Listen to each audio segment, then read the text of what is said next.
Alright guys, so I hope you're doing fine as always.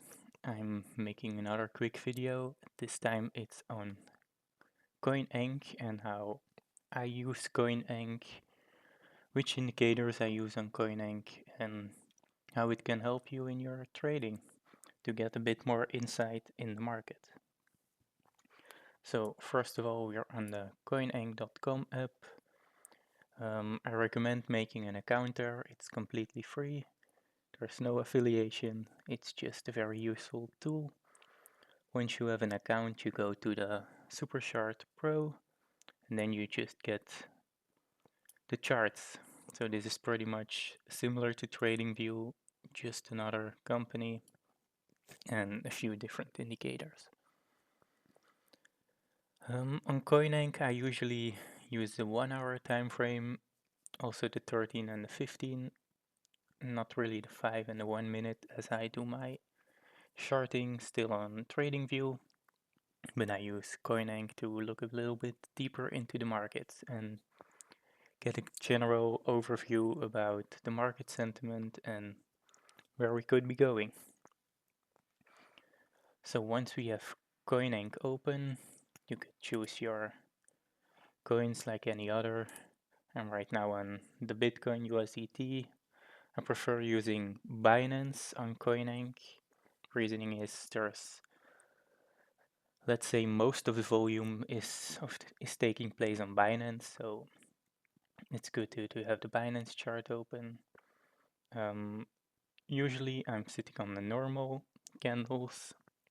I just named it bit and ask, doesn't matter. Indicators you could find over here. And then in the features indicator, these are the ones that I have active. So first of all, in my opinion, the most useful indicator on here and the most needed, it's a must-have, is the liquidation levels. You can find it over here in the large limit orders. No, it's not the liquidation levels, it's the large order one, sorry. So if we put that on, you could see all these green, red, purple, yellow lines over here. This is what I briefly went over in the last video as well. This is similar to the bookmap, but these are our bids and our asks. So all the green bars are bidding orders, all the red one, purple ones are asks. So you could see when price is coming down aggressively, there has been a tons of bids getting filled, so they're buying very, very aggressively when price is going down. And you could see, for example, over here, when price is going up, they're selling in big numbers. So let's zoom out. It's not going back too far, but you could see when prices are going up, there's aggressive selling. When prices are going down, there's aggressive buying. Especially in the move we had yesterday, you could see there's very aggressive buying taking place. Hand in hand with this large order indicator goes the large order limit orders over here. So you can just press this arrow at the right side of your screen and then go to the large limit orders, and we get a more visual or more clearer indication about where our asks and our bids are sitting that have not been filled yet. So keep that in mind, these are not filled. So if we have a look in the asks, we see there's a reasonably big ask at 59,500. There's 79 Bitcoin sitting there. Oh, someone else added an ask in, so where was it? This one. So there's 79 Bitcoin being sold there with a worth of nearly $6 million. If we scroll up, we could see there's not too many big orders sitting in the ask side as of now. What I consider a big order is $10 million plus or around 10 million. So no big orders sitting on the sell side. Keep in mind I'm recording this on a Saturday, so there's always low volume. So for Saturdays you can consider this 6 to 10 million as a big order, but I recommend trading in weekdays, and then you'll find the orders of 10, 20, even 30 million sitting in the book map, so in the order book, sorry. So on the bid side, we do have nearly a 9 million order sitting at 58,111. Any lower? There's a 28 million order sitting at 57,123. So let's just look at this order. Where is it? 57,123. Can we find it in here? It's a bit split, but oh, here it is. So you can either find it like this, and then you get all the information, the bid order, how much Bitcoin it is, it's worth in USDT or USD, the order time, so when it got put in the chart or in the book, and the duration of how long it's been in the book. You can see the traded value, so that's not been filled yet, so the percentage is 0. If it gets filled for, let's say, 1 million, the percentage will go up. The initial amount, so initially at this level there was 28 million put in the book, but when prices reach it, it can fill, let's say, 30 million. So we could then see if the initial amount of orders there was only 28 million, but they filled 30. That means there's an aggressive market orders taking place there as well. So they're market ordering in that time and place in the market. So yeah, that's pretty much all the information for that. You could also find this duration over here and so on. Any more big orders? That's what's it? No, another 28 million orders sitting there. 10 million. So there's still a lot of bits left in the chart. Now, what does this mean for us? Marketplace or the charts, they look for liquidity. So they want to find these big ask and bid offers and go fill them just to create extra liquidity. The market does need this liquidity to move, so they will be looking for them. So here, let's say this 28 million as well. This is maybe an institution. On Saturday, probably not, because they will be closed. So let's say it's a whale or a market maker. They are always active. But let's say it's a whale. He wants to mark price, or let's say it's, for example, a better example is, let's say it's Monday, for example. So there are institutions trading at the moment. They have this 28 million order sitting here. They will be marking prices down.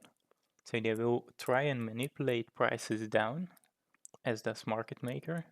They will mark these prices down to the levels that they want. So they will try and mark it down till the zone of their 28 million.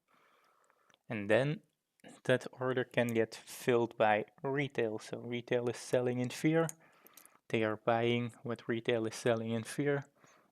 And from there on, they will put their newly bought Bitcoin on the ask side of the chart. So they will sell it, let's say they bought at 75k, they will put it in as a sell order at 59k.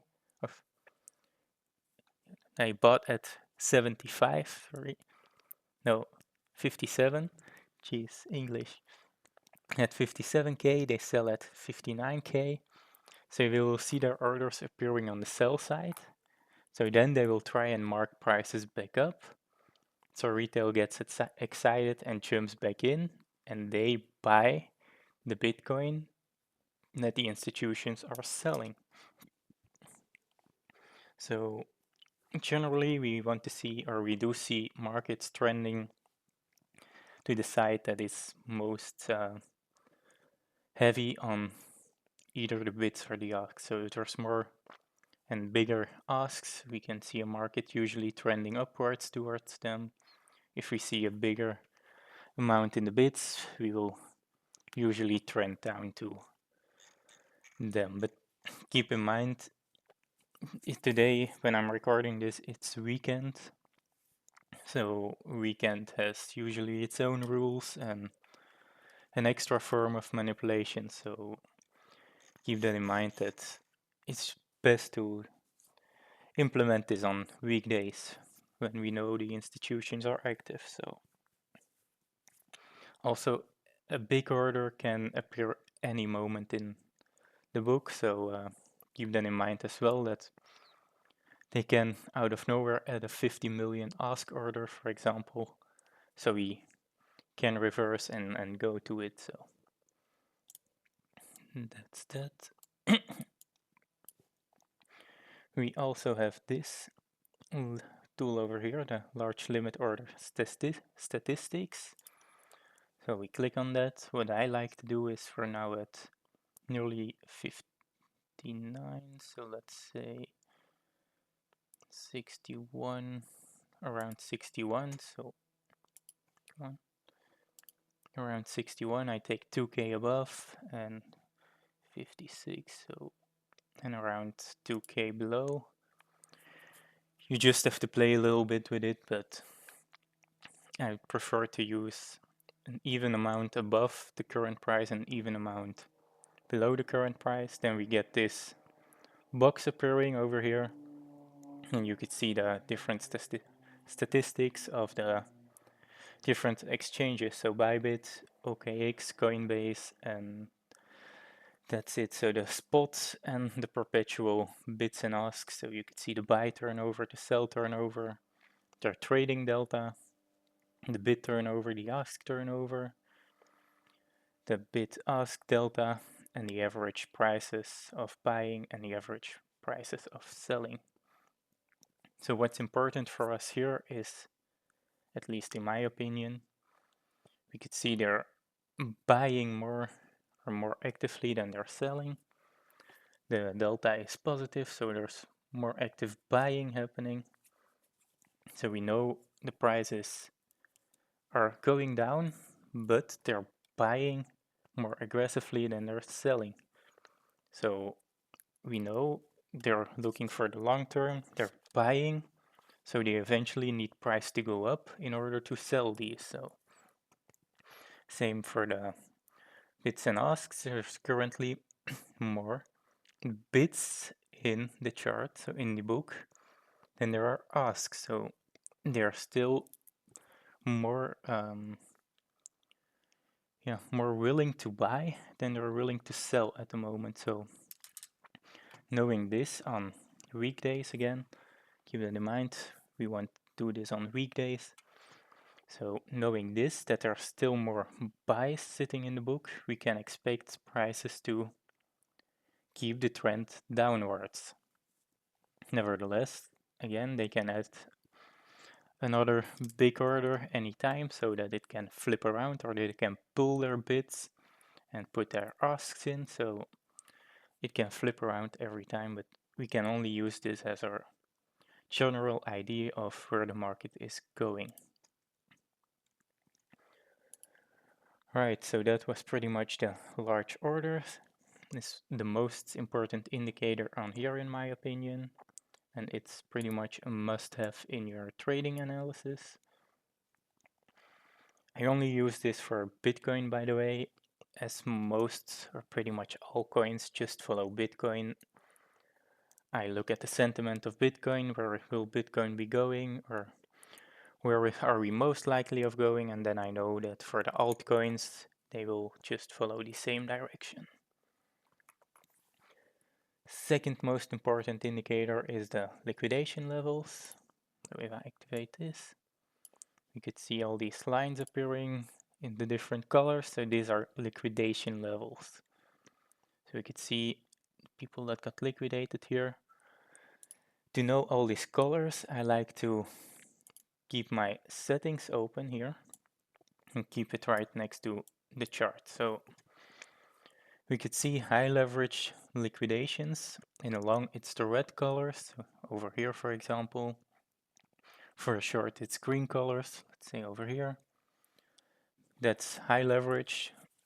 What can we consider high leverage? It's probably 50 to 100 or 65 to 100, something like that. Mid leverage will be like 20 to, oh no, or like 15 to 50. Low leverage will be the 1x to 10x or to 15x.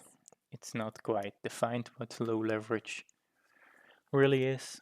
I haven't found where it's based on either, so this is just general sense. So if we take that in consideration, where is the real money sitting, or the big money sitting? It's on low leverage.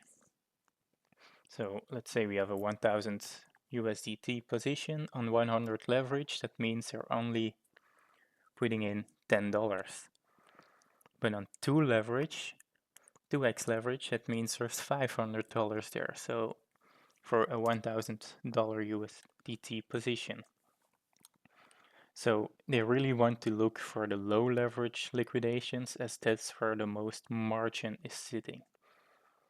So these are the yellow lines. You could see the yellow lines. That's where low leverage is getting liquidated for longs. So here are the low leverage longs liquidated.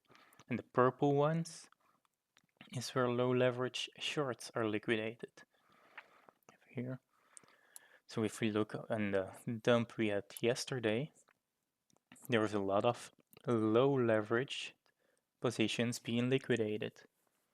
So that's really good to add extra liquidity to the market. So that's good to see that we know all these low leverage is getting liquidated. So there's a lot of liquidity coming into the markets. So that's good in a possible move back up to liquidate the short side. So they took the liquidity, they went looking for shorting liquidity, took again the long liquidity, and took again the shorting liquidity. You can see over here.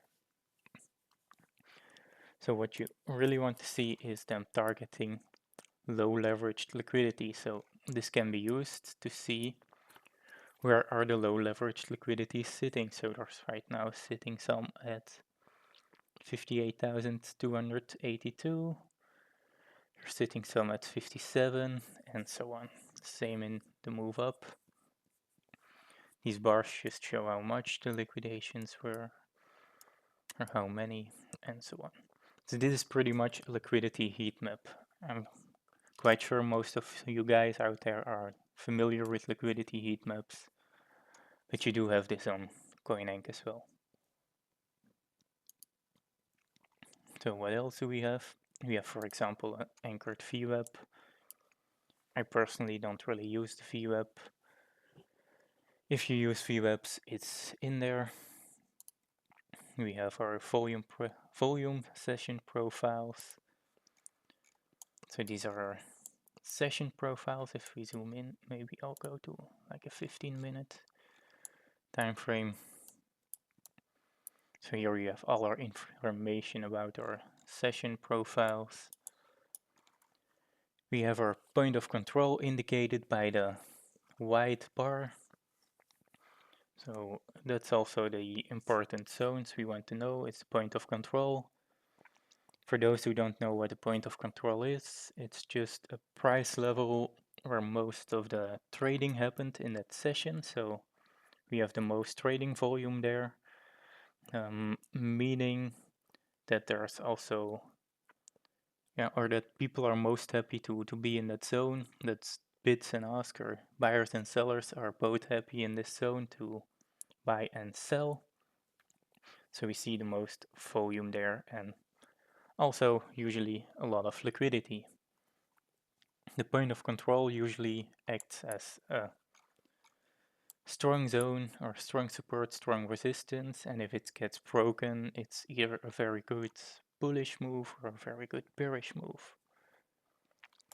So that's the session one. We also have the range one.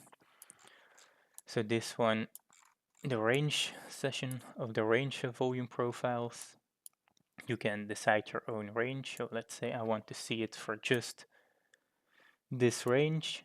Then we can see your point of control is this red line over here. But if I zoom out and I put this whole range, if it wants to update, so in this whole range we get volume profiles for this whole range, and we see our point of control is still sitting over here, so this is a very strong zone. So we are currently ranging around our point of control on the 15-minute time frame. Let's see if we use the 1 hour time frame. Again, same over here. You also have these on TradingView, by the way. And then what I finally use is the footprint chart, but for this one we have to, let's go to a smaller time frame. We have to really zoom in a lot. So what do we have here? We pretty much get a footprint chart on Coinank. So for those who like to use the footprint chart, we could see unfilled or unbalances. Let's open the settings. You can see all my settings over here. I think I changed a few, the tick count probably, the style as well. I enabled my deltas and so on. So here you have all my settings. You do see these purple and yellow lines as the imbalances between the bids and the asks. We have the white box again as our point of control for that single candle. We have our deltas. The way I like to use the footprint chart, or the way I use footprint charts, is just to spot closed auctions. For example, here we're 0, but I don't really use the footprint too much. But for those who like the footprint, it's out there on Coinank, so feel free to use it. Let's zoom back out. So that was pretty much all that I had to say about Coinank. Let's see if this was anything. So these are just my clusters, nothing too special. Volume profiles, but I use normal. So that was pretty much all the tools that I use on Coinank. Again, most important one is the large limit orders and the liquidation levels. In my opinion, they are very important to look at and very important to spot the sentiment of the markets. And if you implement this in your analysis, when you just open the chart and you just have a quick look at what Bitcoin is doing and where it could be going, this can be a very big help in my opinion. Alright, so that was all. As always, if there's any questions, please feel free to put them in the comment section or on the Discord server, and I will be more than happy to answer them there. Alright guys, take care and see ya in the next one. Bye bye.